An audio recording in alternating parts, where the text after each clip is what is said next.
প্রাণপ্রিয় শিক্ষার্থীবৃন্দ, তোমাদের সকলকে স্বাগত জানাচ্ছি।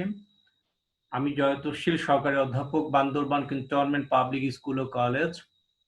আজকে আমি একাদশ শ্রেণীর নবীন শিক্ষার্থীদেরকে জীববিজ্ঞান বিষয়ের প্রথম পত্রের অধ্যায় 1 থেকে প্লাস্টিক এর অন্তর্ভুক্ত ক্লোরোপ্লাস্ট সম্পর্কে পড়াবো। প্রিয় শিক্ষার্থীবৃন্দ, তোমরা মনোযোগ সহকারে লক্ষ্য করবে। আমার আজকের আলোচনার বিষয়বস্তু প্লাস্টিক, স্পেসিফিক্যালি ক্লোরোপ্লাস্ট। আগেই বলেছিলাম প্লাস্টিক একটু ল্যাংদি, তাই দুটো ফেজে ভাগ করেছি, দুটো ক্লাস, দুটো লেকচার। প্রথম লেকচারটা ইতিমধ্যে প্রোভাইড করেছি, তোমরা পেয়েছো। দ্বিতীয় লেকচারটা একটু লক্ষ্য করবে প্রিয় শিক্ষার্থীবৃন্দ। ক্লোরোপ্লাস্ট কি শুরুতেই আমরা জানবো। সবুজ বর্ণের প্লাস্টিককে বলা হয় ক্লোরোপ্লাস্ট। প্রথম লেকচার থেকেই আশা করি তোমরা বিস্তারিত বুঝতে পেরেছো। আমি খুব দ্রুত করার চেষ্টা করব, কারণ ইতিমধ্যে বেশ সময় নিয়েছি। ক্লোরোপ্লাস্টের ভৌত গঠন, ফিজিক্যাল স্ট্রাকচার অফ ক্লোরোপ্লাস্ট। দেখো, একটি পরিণত ক্লোরোপ্লাস্ট নিম্নলিখিত অংশগুলো নিয়ে গঠিত। নাম্বার 1, আবরণী ঝিল্লি।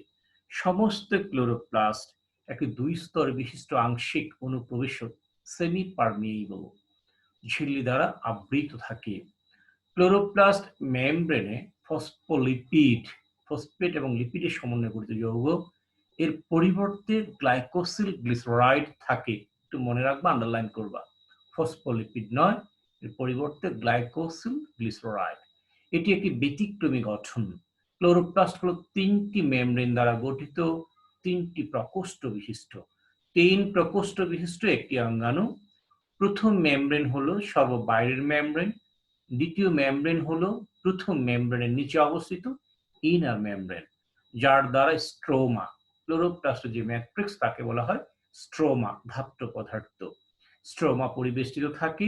তৃতীয় মেমব্রেন হলো থাইলাকয়েড মেমব্রেন, যেখানে আলোক নির্ভর বিক্রিয়া ঘটে থাকে। থাইলাকয়েড গুলোরও অভ্যন্তরীণ প্রকোষ্ঠ আছে। নেক্সট স্লাইড গুলো থেকে আমরা ক্লিয়ার করব। আংশিক অনুপ্রবেশ্য ঝিল্লি, সেমি পারমিয়েবল। অভেদ্য ঝিল্লি আছে, ভেদ্য ঝিল্লি আছে। আংশিক অনুপ্রবেশ্য যেটা সেমি পারমিয়েবল বা সিলেক্টিভলি পারমিয়েবল বা ডিফারেন্সিয়ালি পারমিয়েবল, এটাকে আমরা বৈষম্যভেদ্য ঝিল্লি বলতে পারি। দ্রাবক এবং দ্রব দুটির মধ্যে দ্রাবক পদার্থকে যাতায়াত করার পারমিট করে, যাতায়াত করতে দেয়, দ্রবটাকে দেয় না। এই ধরনের ঝিল্লিগুলোকে আংশিক অনুপ্রবেশ্য বা সেমি পারমিয়েবল বা অনেক ক্ষেত্রে অর্ধবেদ্য বা বৈষম্যবেদ্য, এইভাবে ইংরেজিতে selectively permeable, differentially permeable, semi permeable এই শব্দগুলো প্রয়োগ করা হয়ে থাকে। কিছু আছে অবেদ্য পর্দা, যার ভেতর দিয়ে দ্রাবক কোনো পদার্থ যাতায়াত করতে পারবে না, সে পলিথিন, এরকম আর কি। আবার কিছু আছে দ্রাবককে যেতে দিচ্ছে, দ্রবককে যেতে দিচ্ছে না, এটা হলো বৈষম্য ভেদ্য। কিছু আছে ভেদ্য পর্দা, যার ভিতর দিয়ে অনায়াসে মনে করো দ্রাবক সবাই যেতে পারতেছে, কোষ প্রাচীর। যাই হোক, ভুল হলে আমরা অবশ্যই পরে কারেকশন করে নেব। দেখো, এটুকু বললাম। এরপরে স্লাইডটা দেখো, আমি একটা ফিগার তোমাদের টেক্সট বুক থেকে স্ন্যাপ নিয়ে এখানে সাজিয়েছি, লক্ষ্য করো।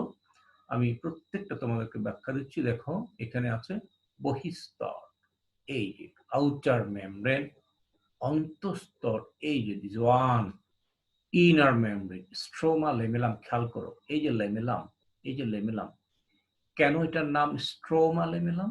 স্ট্রোমা, একটু খেয়াল করো, এই যে তরল উপাদান, এই যে তরল উপাদান, জলীয় উপাদান, এই যে ম্যাট্রিক্স, ক্লোরোপ্লাস্টের যে ম্যাট্রিক্স বা মাতৃকা বা ধাত্র পদার্থ, এটাকে বলা হয় স্ট্রোমা।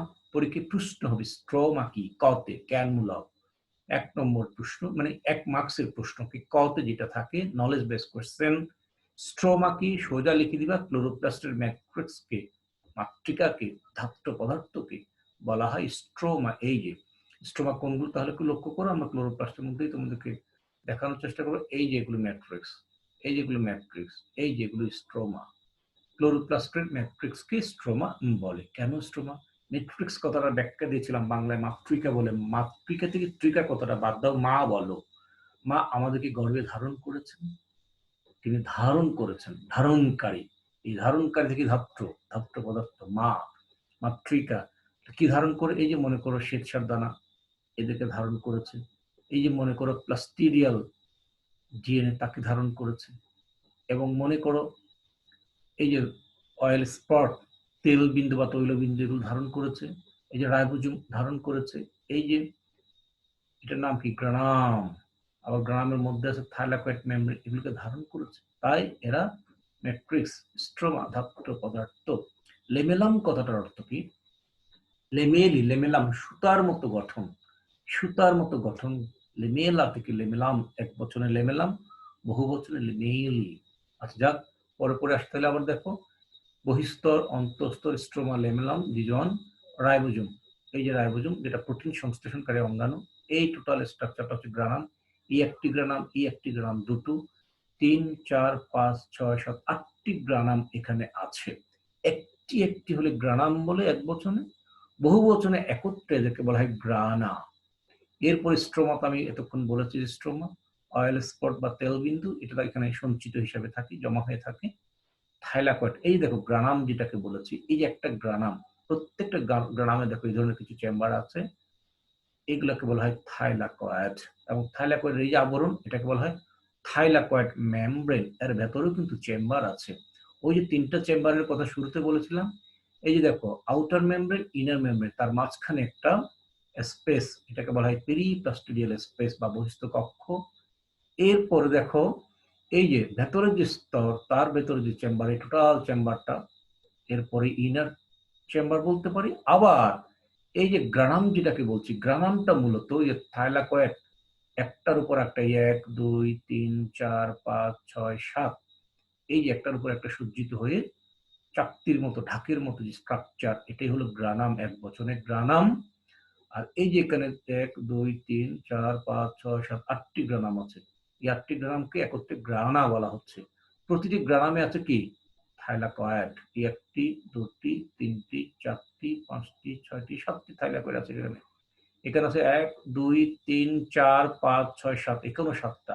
এখানে 1, 2, 3, 4, 5, 6। আশা করি বুঝতে পেরেছো কোনটি গ্রানাম। এই টোটাল স্ট্রাকচারটা গ্রানাম। এই গ্রানাম এর গাঠনিক একক হচ্ছে থাইলাকয়েড, থাইলাকয়েড, থাইলাকয়েড। এর আবরণকে বলা হয় থাইলাকয়েড মেমব্রেন। ভেতরে চেম্বার আছে, পরের ছবিতে আমরা আরো ভালো করে দেখব।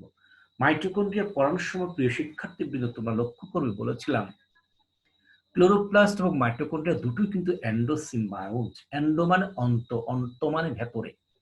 সিম্বায়োসিস থেকে, সিম্বায়োসিস হলো মিথজীবিতা, যখন দুটি ভিন্ন প্রজাতিভুক্ত জীব পরস্পর ঘনিষ্ঠভাবে অবস্থান করে, কেউ কারো ক্ষতি করে না, বরং একে অপরের উপকার সাধন করে, তখন এই জীব দুটোকে বলা হয় সিম্বায়োন্ট।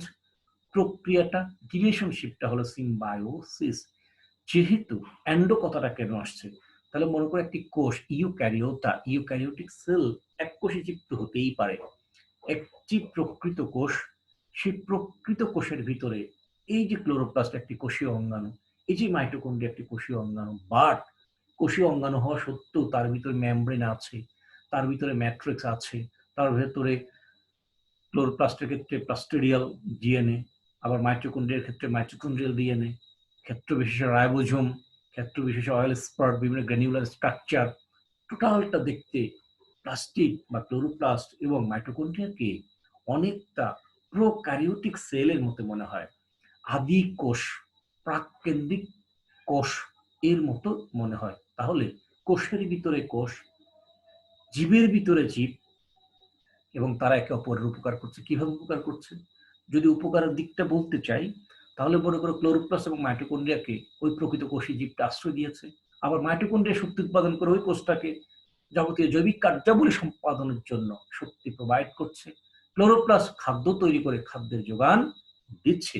যেই খাদ্যের মধ্যে শক্তিটা জমা থাকে, সেই শক্তিটাকে আবার মাইটোকন্ড্রিয়ার রেসপিরেশনের মাধ্যমে গতিতে রূপান্তরিত করে কোষের যাবতীয় জৈবিক কার্যাবলী সম্পাদনে সহায়তা করে থাকে।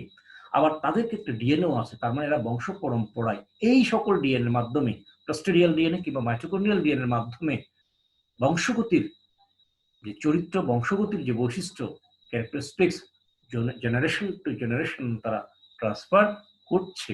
সুতরাং খুব সহজেই এদেরকে প্রাককেন্দ্রিক কোষের সাথে তুলনা করা যায়। বিদায় ক্লোরোপ্লাস্ট এবং মাইটোকন্ড্রিয়ার সাথে ইউক্যারিওটিক কোষের যে রিলেশন, এটাকে ক্ষেত্র বিশেষে এন্ডোসিম্বাউন্ড এই জীব বলা হচ্ছে, এবং এন্ডোসিম্বায়োসিস তাদের যে রিলেশনশিপটাকে এভাবে ব্যাখ্যা করা যায়। দেখো এই ডিএনএ, এই যে ডিএনএ, এই যে শ্বেতসার দানা, এই যে থাইলাকয়েড। যাই হোক, পরের স্লাইডটাতে আসি। প্রিয় শিক্ষার্থীদের লক্ষ্য করো, এটা একটা সেকশন, ত্রিমাত্রিক সূক্ষ্ম গঠন, মানে 3 dimensional ultra structure chloroplast plus granum. দেখো এইখানে লিখছে স্ট্রোমা লেমেলাম, এই যে গ্রানামটা পাশের আরেকটি গ্রানামের সাথে এই লেমেলাম দ্বারা যুক্ত, এটা স্ট্রোমার ভিতর দিয়ে গেছে, স্ট্রোমার ভিতর দিয়ে গিয়ে আরেকটা লেমেলাম আরেকটি গ্রানামকে যুক্ত করছে, তাই এটাকে স্ট্রোমা লেমেলাম বলা হয়। এই টোটাল স্ট্রাকচারটা গ্রানাম। আবার এই দেখো এইটা একটা থাইলাকয়েড, এইটা একটা থাইলাকয়েড, এটা একটা থাইলাকয়েড। এই চেম্বারটা আমরা দেখতে পাচ্ছি, প্রকোষ্ঠ দেখতে পাচ্ছি। এই ফটোসিনথেটিক ইউনিট, এটা যেহেতু ক্লোরোপ্লাস্ট, এই ইউনিটটাই মূলত সালোক সংশ্লেষণের কার্য সম্পাদন করে থাকে। আমরা চক্রীয় অচক্রীয় ফটোফসফোরাইলেশন যখন পড়ব, আমরা ফটোসিনথেসিস যখন পড়ব প্ল্যান্ট ফিজিওলজিতে, তখন সেখানে আরো ক্লিয়ার হবে। এখন আসলে স্বল্প পরিসরে অত বিস্তারিত ব্যাখ্যা দেওয়া সম্ভব নয়। ফটোসিনথেটিক ইউনিট এটিপি, এই যেখানে এটিপি তৈরি হচ্ছে, এটিপি সিনথেসিস, এই হচ্ছে এটা একটা আলট্রা স্ট্রাকচার। যদি আলট্রা স্ট্রাকচারের গঠন আসে তখন এই চিত্রটা, এই ফিগারটা দিতে হবে। আর যদি স্বাভাবিকভাবে ক্লোরোপ্লাস্টের গঠন কাজ, তাহলে ওই যে একটু আগে যেটা দেখিয়েছিলাম, এই যে আরেকবার দেখো, এই ফিগারটাই আঁকতে হবে।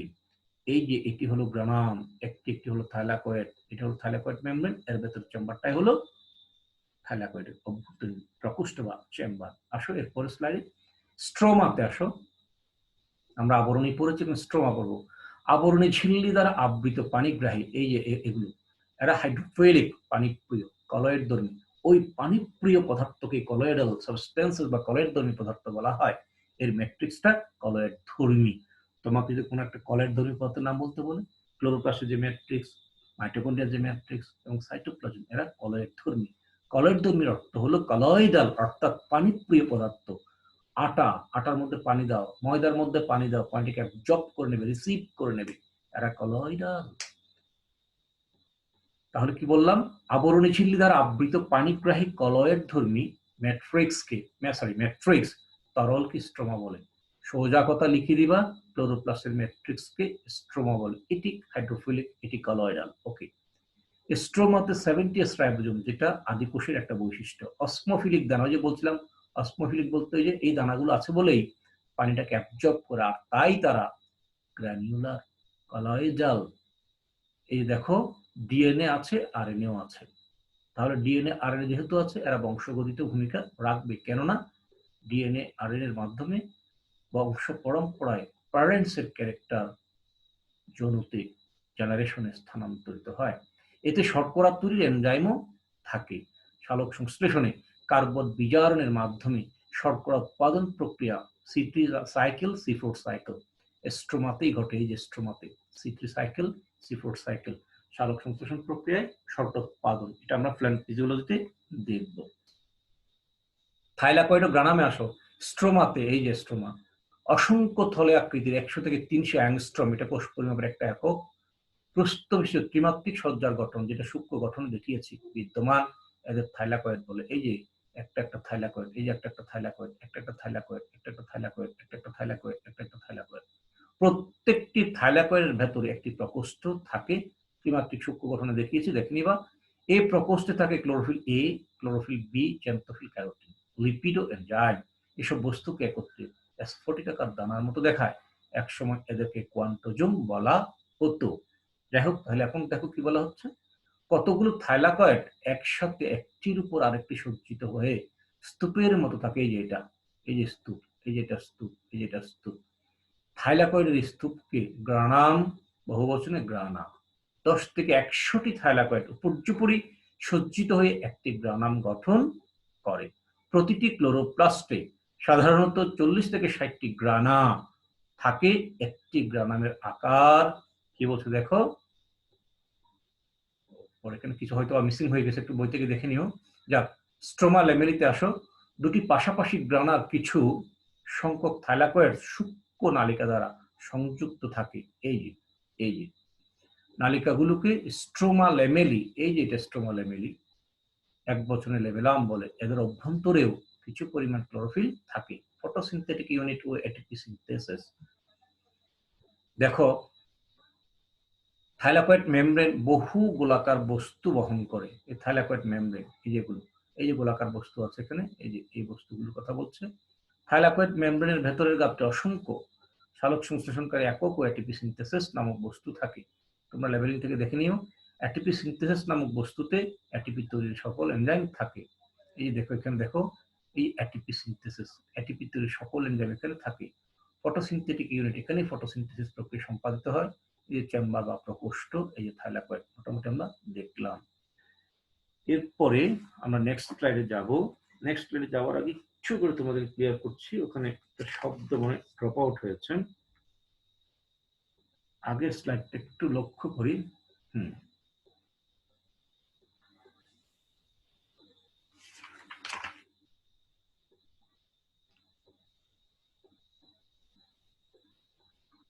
এই যে একটি গ্রানামের আকার, এখানে এটা লেখা আছে, বা এগুলো বড় করাতে নিচে ড্রপ আউট হয়েছে, দেখা যাচ্ছে না।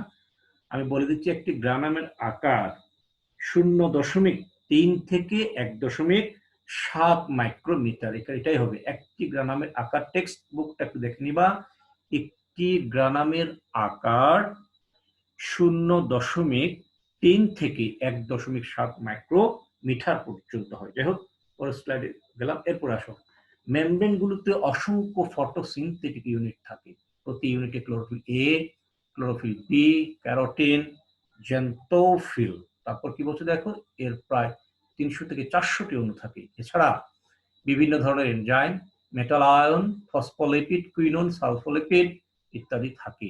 ডিএনএ ও রাইবোজোম, দেখো রাইবোজোম কিন্তু একটি আদিকোষীয় ক্যারেক্টার, প্রোক্যারিওটিক ক্যারেক্টারিস্টিক্স। ডিএনএও আছে, রাইবোজোমও আছে। যে কথাগুলো বলছিলাম ম্যান্ডো সিম্বায়ন্ট হিসেবে, মানে ক্লোরোপ্লাস্টকে আর মাইটোকন্ড্রিয়াকে আদিকোষী জীবের সাথে তুলনা করেছে। একটি ক্লোরোপ্লাস্টের মধ্যে সম আকৃতির প্রায় 200টি ডিএনএ অণু থাকতে পারে। ক্লোরোপ্লাস্টে তার নিজস্ব বৃত্তাকার ডিএনএ ও রাইবোজোম থাকে। এদের সাহায্যে ক্লোরোপ্লাস্ট নিজের অনুরূপ সৃষ্টি, তার মানে কি, একটা কোষ যেমন নিজের অনুরূপ তৈরি করতে পারছে, ক্লোরোপ্লাস্টে পারছে, ও কিছু প্রয়োজনীয় প্রোটিন তৈরি বা সংশ্লেষ করতে পারে। বিজ্ঞানীদের ধারণা, খেয়াল করো, কোনো আদিকোষীয় ডিএনএ ও রাইবোজোম এতে অন্তর্ভুক্ত হয়েছে। নিজস্ব এই ডিএনএ না থাকলে ক্লোরোপ্লাস্টের পক্ষে ফটোসিনথেসিস প্রক্রিয়া সম্পন্ন করা সম্ভব হতো না। কেমিক্যাল স্ট্রাকচার দেখো, আমি পড়ে যাচ্ছি। রাসায়নিকভাবে ক্লোরোপ্লাস্ট প্রধানত carbohydrate, lipid, protein, DNA, RNA, কিছু এনজাইম, কোএনজাইম এবং বিভিন্ন খনিজ পদার্থ নিয়ে গঠিত। এছাড়া এতে থাকে ক্লোরোফিল, শুষ্ক ওজনের 10 থেকে 20% লিপিড এবং 35 থেকে 55% প্রোটিন। প্রোটিনের মধ্যে 80% হচ্ছে অদ্রবণী, যা লিপিডের সঙ্গে একত্রে ঝিল্লি নির্মাণ করে, মানে যে আবরণী আর কি নির্মাণ করে। বাকি 20% দ্রবণীয় এবং এনজাইম হিসেবে থাকে। বিক্রিয়া সম্পাদনের জন্য এনজাইম লাগবে। ক্লোরোপ্লাস্টে রয়েছে ক্লোরোফিল নামক সবুজ বর্ণকণিকা। ক্লোরোপ্লাস্টে 75% বা 75% ক্লোরোফিল এ ও 25% ক্লোরোফিল বি রয়েছে। এছাড়াও রয়েছে সামান্য ক্যারোটিন ও জ্যান্থোফিল। জ্যান্থোফিল হলুদ বর্ণ, তোমরা জানো, ক্যারোটিন কমলা লাল বর্ণের। কাজটা দেখো, আমি দ্রুতই পড়ে যাচ্ছি। সালোক সংশ্লেষণ প্রক্রিয়ায় শর্করা জাতীয় খাদ্য তৈরি করা ক্লোরোপ্লাস্টের প্রধান কাজ। তারপরে কি বলছে, সৌরশক্তিকে জৈবিক শক্তিতে রূপান্তর করা এবং বায়ুর কার্বন ডাই অক্সাইডকে রুবিস্ক বিসফসফেটে যুক্ত করা। কেন, এই কার্বন ডাই অক্সাইড বিজারণের মাধ্যমে শর্করা প্রডিউস হবে। এই প্রডিউস হতে হলে তখন বায়ুর কার্বন ডাই অক্সাইডটাকে রুবিস্ক বিসফসফেটে আবদ্ধ করতে হবে। এই কাজটি ক্লোরোপ্লাস্ট কর্তৃক সম্পাদিত হয়। ক্লোরোপ্লাস্টের প্রয়োজনে প্রোটিন, নিউক্লিক অ্যাসিড তৈরি করা, ফটোফসফোরাইলেশন, আলোক সংশ্লেষণ, ফটোফসফোরাইলেশন অর্থাৎ সূর্যালোকের সাহায্যে এডিপিকে এটিপিতে রূপান্তর করা। ওই যে এটিপি সিনথেসিস দেখিয়েছে, ওখানেই এডিপি, অ্যাডিনোসিন ডাইফসফেটটা অ্যাডিনোসিন ট্রাইফসফেটে। ফসফোরাইলেশন মানে কোনো যৌগের সাথে ফসফেট সংযুক্তি। এডিপি এর সাথে একটি ফসফেট যুক্ত হয়ে এটিপিতে রূপান্তরিত হয়, অর্থাৎ 3টি ফসফেট এখানে যুক্ত হলো। ফটো রেসপিরেশন, আবার আলোক শ্বসন নামে এক ধরনের শ্বসন আছে, সেটা এই মুহূর্তে আর বুঝাবো না। আমরা প্ল্যান্ট ফিজিওলজিতে ফটো রেসপিরেশনটা বেশ একটা চমৎকার একটা প্রশ্ন, এটা তখন সেখানে বুঝাবো। সালোক শ্বসন ঘটাতেও সাহায্য করে। যখন প্রচন্ড গরম পড়ে তখন একটা ঘটনা ঘটে, তখন আমরা এটা ওই লেসনেই ব্যাখ্যা করব। সাইটোপ্লাজমিক ইনহেরিটেন্স হলো বংশ পরম্পরায় পিতামাতার চরিত্র সন্তানে নিয়ে যাওয়া। এটা সচরাচর নিউক্লিয়াস বিদ্যমান ক্রোমোজোম বিদ্যমান ডিএনএ কিংবা আরএনএর মাধ্যমে সম্পাদিত হয়। কিন্তু সাইটোপ্লাজমে বিদ্যমান কোষীয় অঙ্গাণু যেমন মাইটোকন্ড্রিয়া, যেমন ক্লোরোপ্লাস্ট, এরা যেহেতু ডিএনএ ক্যারি করে, এই ডিএনএতেও কিছু ক্যারেক্টারিস্টিক্স প্যারেন্টস থেকে থাকে, এবং এই সাইটোপ্লাজমটা যখন এক কোষ থেকে আরেক কোষে যাবে, তখন এই সাইটোপ্লাজমের বিদ্যমান কোষীয় অঙ্গাণু ক্লোরোপ্লাস্ট এবং মাইটোকন্ড্রিয়ার মাধ্যমে এই চরিত্রটা প্রোজেনিতে সিবলিংসে পরবর্তী বংশধরে নেক্সট জেনারেশনে শিফটিং হবে, স্থানান্তরিত হবে, ট্রান্সমিট করবে। সুতরাং এটাকেই সাইটোপ্লাজমিক ইনহেরিটেন্স বলা হয়। বংশানুক্রমে নিজস্ব বৈশিষ্ট্যের সক্রিয়তা ধারণ করে রাখা। এরপরে আসো ক্লোরোপ্লাস্টের বহির্গঠন ও অন্তর্গঠনের সাথে কাজের সম্পর্ক। এটা খুব একটা ইম্পর্টেন্ট কিছু না, তোমাদের বই আছে বলে আমি বলেছি। আসলে ওটা মাইটোকন্ড্রিয়াতেও পড়িয়েছি। বাইরে একটা মেমব্রেন, ভেতরে একটা মেমব্রেন। সোজা কথা, বাইরের মেমব্রেনটা ভিতরের যত গঠন আছে তাকে সুরক্ষা দেবে, আর আসল কাজ যা, ক্লোরোপ্লাস্টের কাজ যা, তা ভেতরের মেমব্রেন সহ এর অভ্যন্ত যে উপাদানগুলো আছে তারাই সম্পাদন করে থাকে। আমি একটু পড়ে শোনাই। ক্লোরোপ্লাস্ট বিস্তর বিশিষ্ট আবরণী দ্বারা আবদ্ধ অঙ্গাণু। আবরণীর কাজ হচ্ছে রক্ষণাত্মক। ভেতরে আছে স্ট্রোমা, থাইলাকয়েড, ফটোসিনথেটিক ইউনিট। এরা মিলিতভাবে শর্করা দিয়ে খাদ্য তৈরি করে, মানে কর্মধায়ক কাজটা ভেতরেই। ক্লোরোপ্লাস্টের অন্তর্গঠন কর্মবিধায়ক এবং উৎপাদক, এটাই মানে কাজ, কর্মটা বিধান করছে, কর্মটা সম্পাদন করছে অন্তর্গঠন। বহির্গঠনটা বা বহির্গঠন রক্ষণাত্মক, সুরক্ষা দেয় এবং অভ্যন্তরে কাঁচামাল পাঠানো ও অভ্যন্তর থেকে উৎপাদিত দ্রব্য বাইরে পাঠানো নিয়ন্ত্রণ করা। মোটামুটি এখানে শেষ করব। শেষ করার আগে তোমাদেরকে আবারও শুভেচ্ছা জানাবো। তোমাদের জন্য শত শত আশীর্বাদ। প্রতিটি লেসন অত্যন্ত মনোযোগ সহকারে পড়বে এবং তোমার স্বপ্নের দোরগোড়ায় তুমি পৌঁছে যাবে। বারবার বলছি, আরেকবার বলছি, ছাড়ো ফেসবুক, ধরো text book, read all the time, knowledge rules the world. Best of luck. Thank you very much. Stay safe, stay strong, stay home, stay healthy.